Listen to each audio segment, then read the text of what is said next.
믿음의 길을 걸을 때, 라는 제목으로 하나님의 말씀을 증거하도록 하겠습니다. 파워포인트 하나 남겨주시겠습니까? 그 야설이라는 시가 있습니다.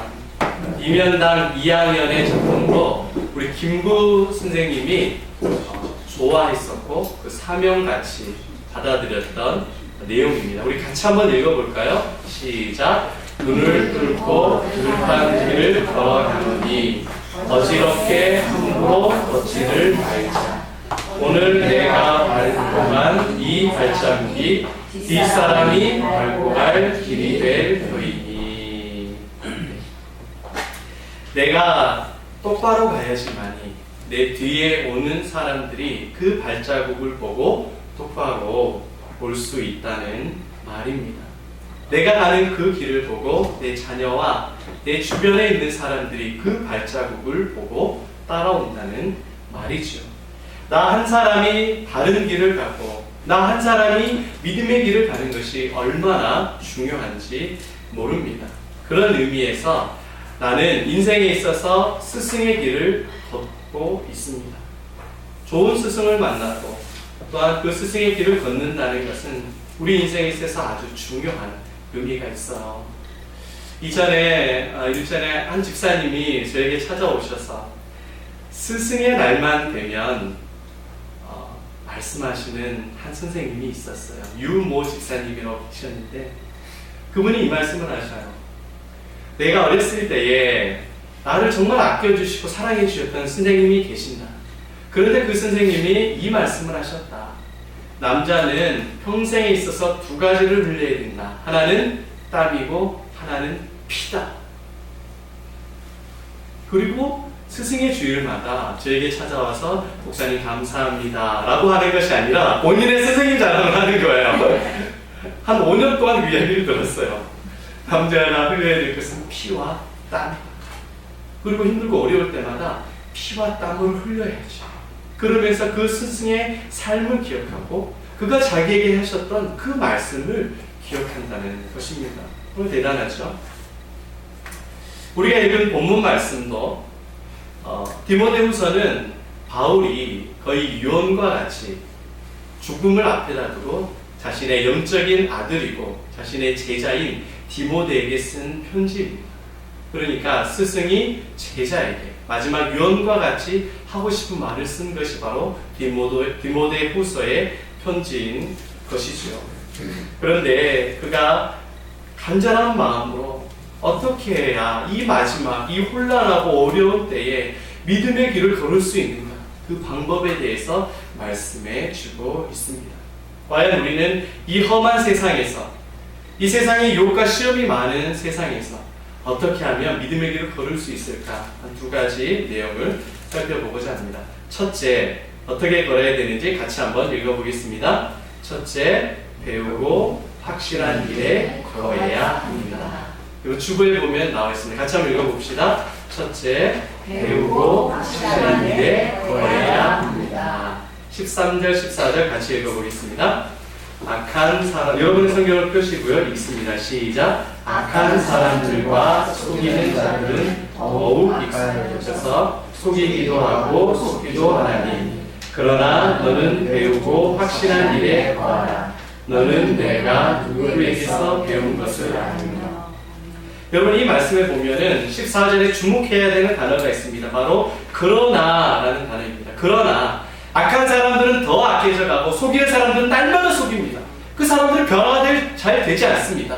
그런데 우리 믿음의 사람들은 그러나 배우고 확실한 일에 거하라 말씀하고 있습니다. 여러분 3장 우리가 다 읽지 않았지만 2절에 보면 이렇게 나와 있어요. 자기를 사랑하고 돈을 사랑하고 부모를 거역하고 이 마지막 때 온갖 악이 이 세상에서 가득하다고 말씀하고 있어요. 그러나 너희는 배우고 확신한 그 일에 거하라 말씀하고 있습니다. 이 세상에 여러분 얼마나 악해져가고 있어요. 최근에 뉴스에 보면 대부도의 그 살인사건에 대해서 여러분 들으셨을 거예요. 뉴스에서 보셨을 겁니다. 그 토막 살인사건이 났었죠. 그런데 그 살인사건을 일으켰었던 그 범행을 저질렀던 사람이 30대 남자입니다. 신상이 공개가 됐습니다. 혹시 여러분 신문이나 뉴스를 통해서 보셨습니까? 맞습니다. 어떻게 생기셨던가요? 멀쩡하게 멀쩡하게 생겼죠. 잘생겼어요. 저보다 조금 못생겼지만 잘생겼고 정말 연예인같이 생겼더라고요. 그리고 교회 오빠같이 생겼어요. 그 말은 착하게 생겼어요. 순하게 생겼는데 그 범행을 보면 잔인하게 자고 있는 사람을 둔기로 죽이고 시체를 유기한 다음에 그것을 다 절단을 해서 유기를 했습니다.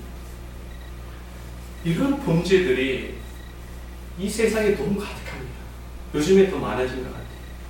부모가 자식을, 비존속 살인도 너무 많아지고 자식이 부모를, 우울과 절망과 좌절이 너무 많아지고 있습니다. 그것이 세상에만 있는 것이 아니라 우리도 똑같은 그러한 어려움과 아픔을 겪는 거예요. 하루에도 몇 번씩 힘들고 어려운 삶을 살아가고 있습니다. 이런 많은 유혹과 시험이 가운데 있을 때에 바울은 어떻게 살아야 되느냐, 이 마지막 시대, 이 힘들고 어려운 시대에 그러나 너희는 배우고 확실한 일에 거하라. 하나님의 말씀, 복음, 이 진리 안에 거하라 라고 말씀하고 있습니다. 여기에서 거하라 라는 말씀이 헬라어로 메네라는 말씀입니다. 메네. 끝까지 그 상태를 유지하고 머물러야 된다는 것입니다. 이 메네라는 말이 자주 쓰였어요. 바울이 자주 쓰는 말입니다. 너희가 믿었던 그 믿음, 너희가 붙잡았던 그 예수 그리스도를 끝까지 그 상태를 유지하며 견고하게 믿음을 붙잡아라 라고 말씀하고 있습니다. 많은 유혹과 시험과 힘든 가운데에서도, 유혹 가운데에서도 믿음을 포기하지 말고, 어렵다고 힘들다고 해서 영적인 생활을 포기하지 말고 끝까지 복음과 예수님을 붙잡아야 된다는 것입니다. 여러분, 그런데 우리는 유혹이 얼마나 많아요. 제가 최근에 제 몸에 좀 이상이 느껴졌습니다. 예전에는 그런 게 없었는데 옆구리가 튀어나오기 시작했습니다. 이 튜브가 생기더라고요. 이게 러브핸들이라고 해야 돼요. 러브핸들. 피자가 만들어지기 시작했어요. 시키지도 않았는데 그래서 제가 심각한 위기를 느끼고 우리 아산 지역에서 가장 비싸고 좋은 그 짐 헬스장으로 제가 등록을 했어요. 언양 5동 주민센터 헬스장으로 등록을 했습니다. 이 시설이 아주 화려해요. 있을 건 다 있어요. 한 달에 15,000원이니까 하루에 500원 꼴입니다. 500원 띵 넣으면 하루 헬스 열심히 할 수 있어요.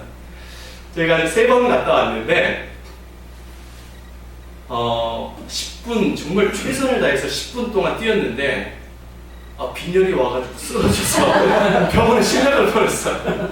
저는 전심전력으로 최선을 다해서 운동을 했지만 그렇게 3번을 해서 제가 몸무게를 쟀는데 몸무게가 더 늘어나더라고요.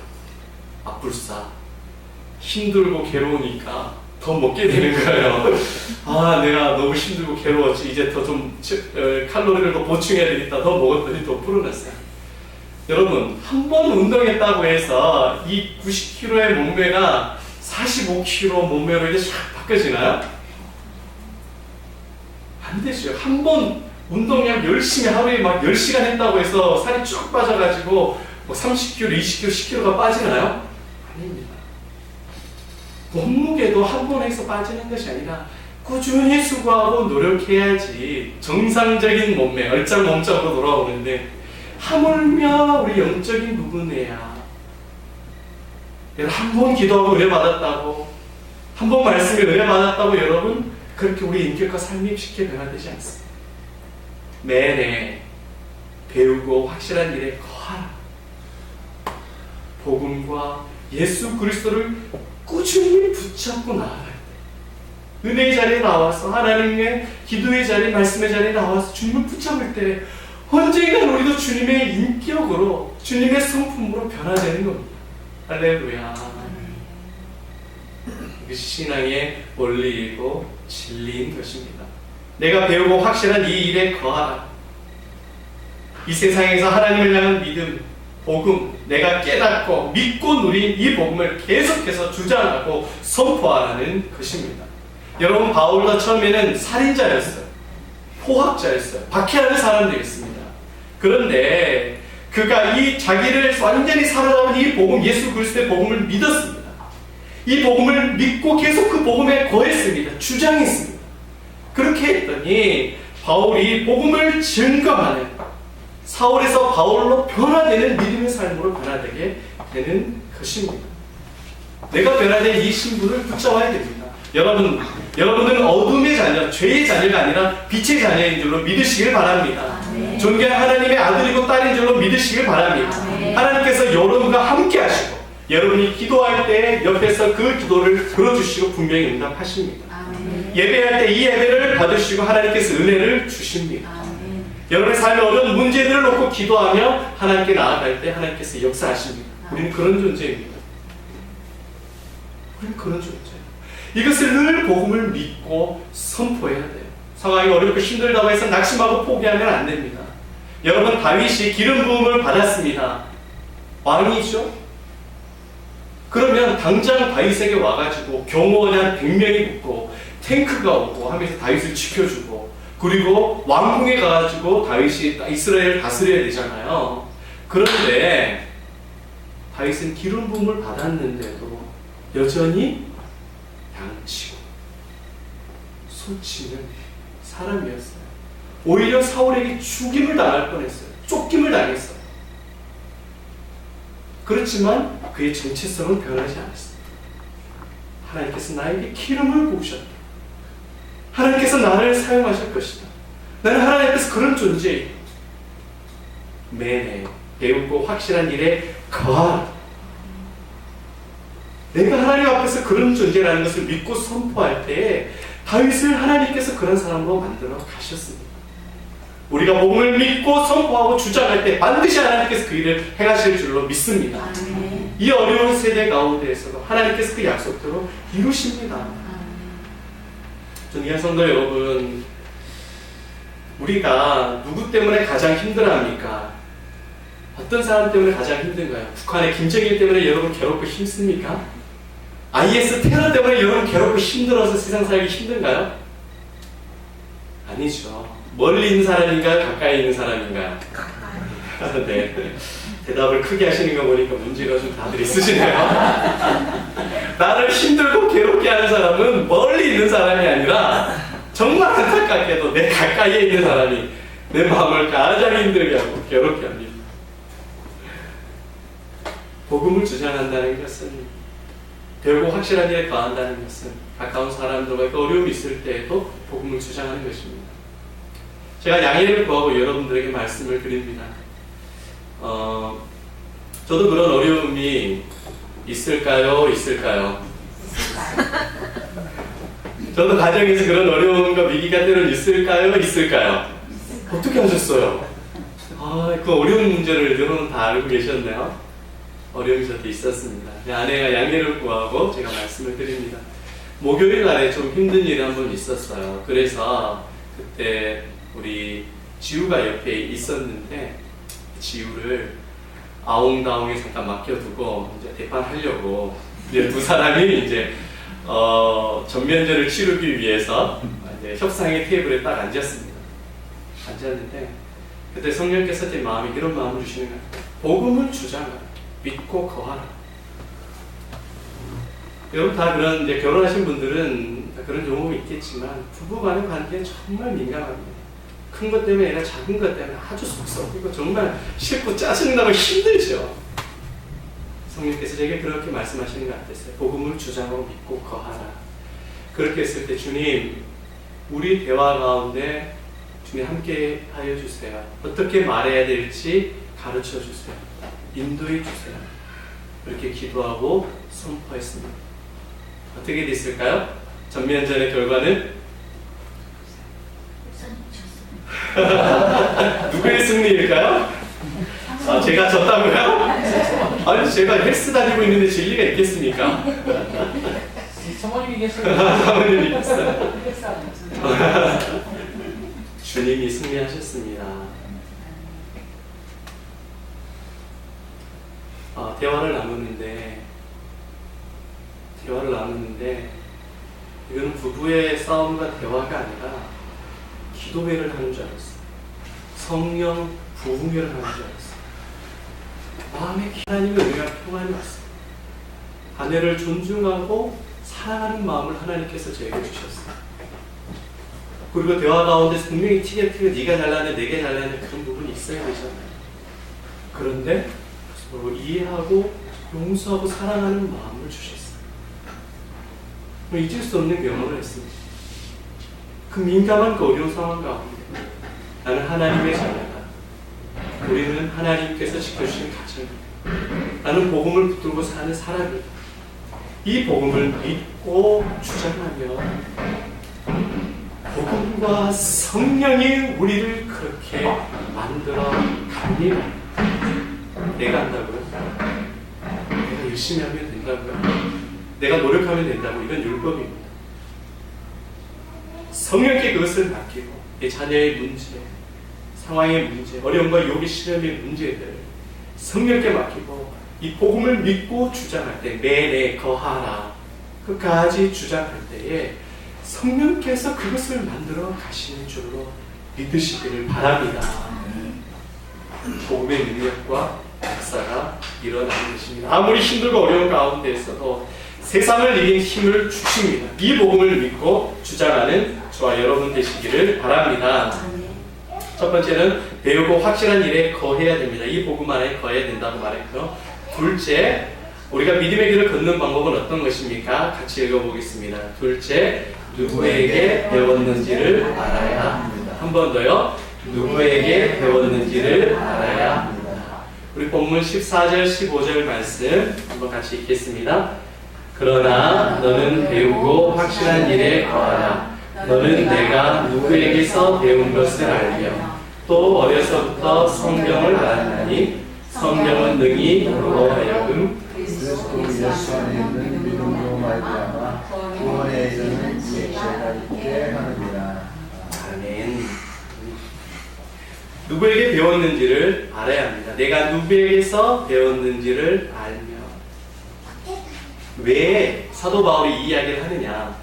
당시에 스승과 제자의 관계는 도제의 관계입니다. 그러니까 누구에게 배웠느냐가 너무너무 중요합니다. 요즘에는 어느 학교에서 공부를 했느냐, 얼마만큼의 실력이 있느냐라는 것을 중요하게 여기지만 당시에는 누구에게서 배웠느냐가 아주 중요합니다. 바울은 누구에게서 배웠습니까? 가말리엘에게서 배웠죠. 가말리엘은 당시에 가장 유명한 랍비입니다. 우리나라 서울대, 하버드보다 더 유명한 사람입니다. 함부로 뽑지 않아요.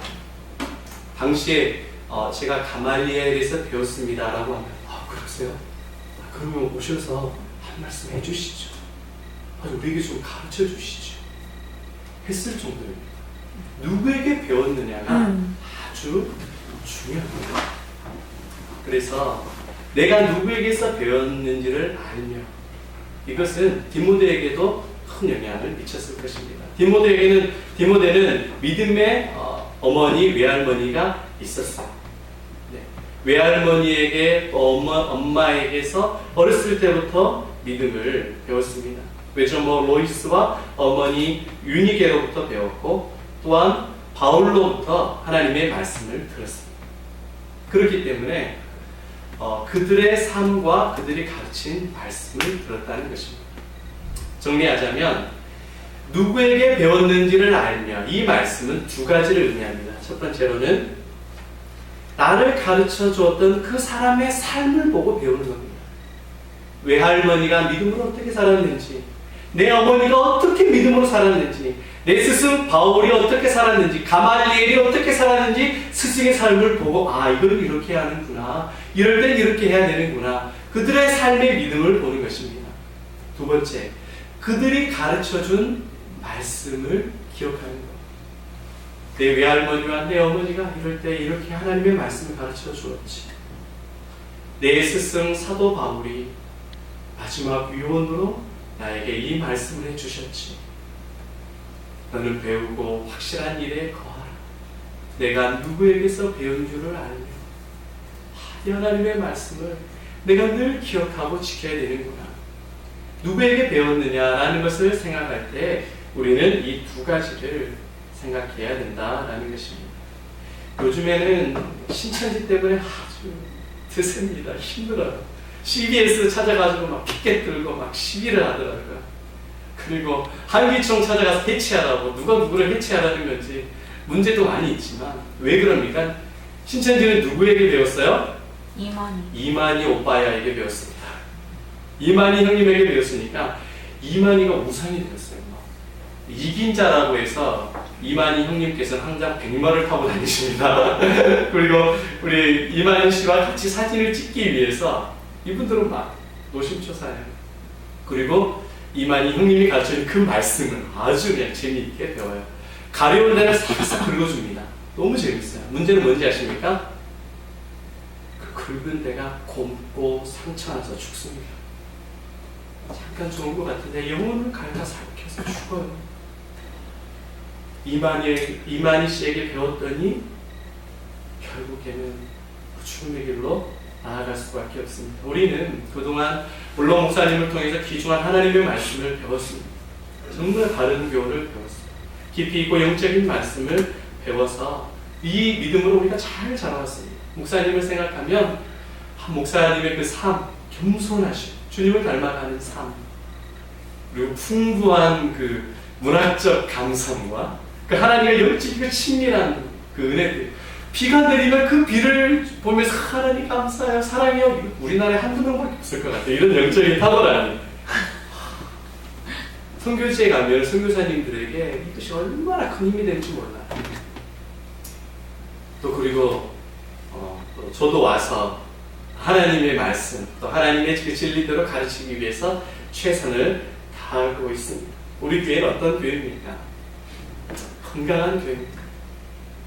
믿음의 교회입니다. 다음 세대를 세우는 교회입니다.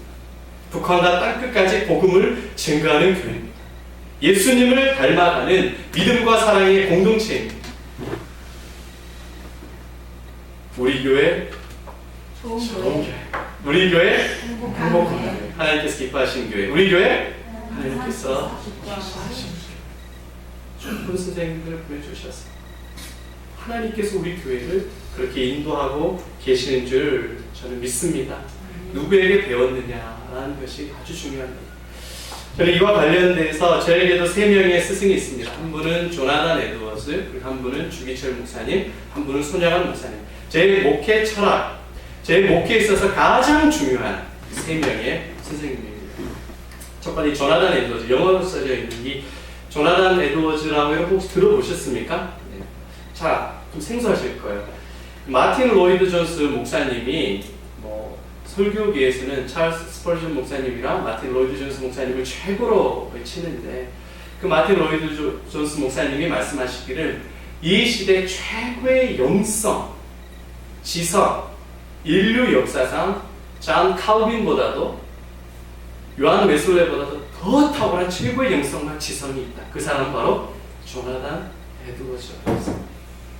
10년 전에 제가 한국에 나온 이분의 책은 다 사서 읽었습니다. 너무 좋았어요. 깊은 영성과 그 탁월한 지성, 하나님의 깊은 영적인 관계, 그리고 탁월한 그 지성, 면도날같이 예리한 그 지성 가지고 있어요. 목회자로서 다녀야 돼. 영성과 좀 탁월합니다. 그 책이 우리 집에 한 20권 정도 있어요 지금. 그분의 영성과 지성을 담고 싶어요. 조나단 에드워즈 생각하면 그것을 생각을 합니다. 그분의 삶과 그분의 말씀을 생각합니다. 두 번째로는 주기철 목사님입니다. 여러분 다 아시죠? 신사참배를 거절하고 초기와 같이 생명을 들여서 살았던 분입니다. 목회에도 얼마나 유혹이 많습니까? 유혹이 참 많죠. 돈의 유혹, 그리고 세상의 유혹, 그리고 여러 가지 시험들이 목회에 많습니다. 또 정치를 하게 되면 또 여러 가지 어려움들이 많습니다. 주기철 목사님 볼 때마다 내가 주님을 위해서 드려야 될 한 생명이라면 이렇게 살아야 되겠구나 라고 생각하게 됩니다. 목사직을 유지하기 위한 목회는 하지 말아야 되겠다. 한 생명을 오직 주와 복음을 위해서 살아야 되겠다. 이분을 생각할 때마다 신앙의 절개를 생각하게 됩니다. 마지막 한 분은 바로 이 손양원 목사님입니다. 처음에 그 사랑의 원자탄 손양원 목사님 이야기할 때에 뭐 그래 애아한 거네 뭐 설교하고 할 수 있지 라고 했는데 그분의 책들과 그들의 삶을 봤을 때 그 사랑이 그냥 뭐 자기 아들들을 죽였던 그 원수를 그냥 입양해서 사랑하는 것뿐만이 아니라 그 피나고 고름이 난 그들을 자기 입으로 피고름을 빨아서 사랑했는데 이분이 뭐라고 얘기하냐면 내 자식과 내 아내와 내 피부치보다도 더 이 한센병 환자들을 사랑하게 해주십시오. 이게 제 기도 제목입니다. 우리 성도들, 내게 맡겨진 양떼들을 내 가족과 내 생명보다도 더 사랑하게 해주십시오. 목회에 있어서 많은 스승들이 많이 있습니다. 제가 좋아하는 훌륭한 분들도 많이 있지만 이 세 분의 스승을 가지고 있어요. 그러면 이분들을 생각할 때마다 그분들이 걸어가셨던 삶이 주마등 같이 저에게 흘러갑니다. 그분들이 가르쳐줬던 하나님의 말씀이 제 마음속에 깊이 와닿습니다. 주님, 저도 그러한 삶을 살게 해 주십시오. 바울은 디모데에게 이렇게 말씀합니다. 내가 누구에게서 배운 것을 알며 내가 누구에게서 배운지 알며 내 인생과 믿음의 스승의 삶과 그들의 말씀을 기억하여 지켜 살아라 라고 말씀하고 계십니다. 나아가 이제는 우리가 영적인 스승의 길을 걸어가게 되어 있습니다. 다음 세대, 우리의 자녀들, 우리 주변의 사람들이 나의 믿음과 나의 삶을 보고 따라오게 되어 있습니다. 저와 여러분들이 이런 영적인 스승의 삶을 걸어가기를 주의 이름으로 축원합니다. 말씀을 정리하고자 합니다. 바울은 자신의 생의 마지막 즈음에 영적인 아들 디모데에게 유언과 같이 이 말씀을 하고 있습니다. 많은 유혹과 시험과 이 어려운 세대 가운데 너는 믿음의 길을 걸어야 한다. 따라해 봅시다. 믿음의 길을 걸어가야 한다. 믿음의 길을 걸어가야 다시 한다. 한번. 믿음의 길을 걸어가야 한다. 믿음의 길을 걸어가야 한다. 왜 이 말씀을 했을까요? 생각해 보세요. 왜 바울이 이 말씀을 했을까요? 한번 말씀해 보세요. 왜 바울이 믿음의 길을 걸어가라고 했을까요? 왜 다 제 얼굴을 피하세요? 믿음의 길을 안 걸어가니까. 믿음의 길을 걷지 않으니까. 바로 믿음의 길을 어떻게 믿음의 길을 걸어가야 되느냐? 배우고 확신한 일에 거하라. 내가 믿었던 복음과 구원을 죽어서 천국 가는 보험으로 여기지 말고 복음을 주장하고 선포하라. 집에서 여러분 써먹으세요. 따라해 봅시다. 복음을 주장하자. 복음을 선포하자. 공부할 때 청년들 공부하면서 복음을 주장하자. 복음을 선포하자. 난 하나님의 딸, 하나님의 아들이 잘 될 것이다. 하나님께서 역사하실 것이다. 부부 가운데에서도 부모 자식 가운데에서 어떻게 한다고요? 복음을 주장하고 선포하는 믿음으로 살아가게 됩니다. 두 번째는 뭐라고 말씀했습니까? 여러분들 이야기해 보세요. 첫 번째는 배우고 확실한 일에 거해야 된다고 했고요. 복음을 주장하고 선포해야 된다고 했습니다. 두 번째로는 믿음을 살기 위해서는 뭘 해야 된다고 했습니까? 한번 이야기해 보세요. 네, 또 컨닝을 좀 하십시오. 사랑하는 보고 배우고 네. 가르쳐준 말씀. 그렇죠. 누구에게 배웠는지를 알아야 된다라고 말했습니다. 우리 믿음의 삶을 가르친 그들의 삶, 그들의 말씀을 우리 마음 가운데 생각하면서 살아가야 된다라는 것입니다. 우리가 또한 이제 믿음의 스승의 길을 걸어가야 합니다. 서두에 제가 이 백범 김구 선생님이 좋아했었던 그 시를 소개시켜 드렸습니다. 좌우명 같은 시, 야설에 대한 이야기입니다. 눈 오는 날에 함부로 걸음을 걸어서는 안 된다. 왜냐하면 내 뒤에 사람이 그 발자국을 보고 걸어오기 때문에. 그런데 여러분 정말 안타깝게도 지금은 눈 오는 날에 스승이고 선생님이라고 온갖 발자국이 다 나 있어요. 하나만 나 있는 거예요. 그러니까 이만희 발자국도 나 있고 뭐 별 발자국이 다 나 있습니다. 그런데 중요한 게 있어요. 잘 생각해 보세요. 발자국이 수만 개가 있는데 희한하게 내 발자국을 보고 따로 있습니다. 희한하게 내 발자국을 보고 따라온 사람이 있습니다. 누굴까요?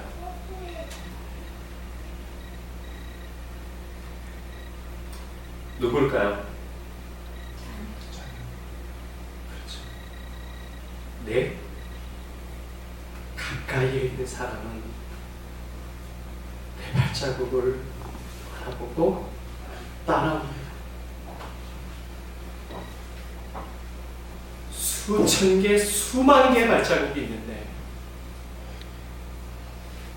내 자녀와 내 남편과 내 친구와 주변 사람들은 어떻게 알고 그 발자국을 보고 따라옵니다.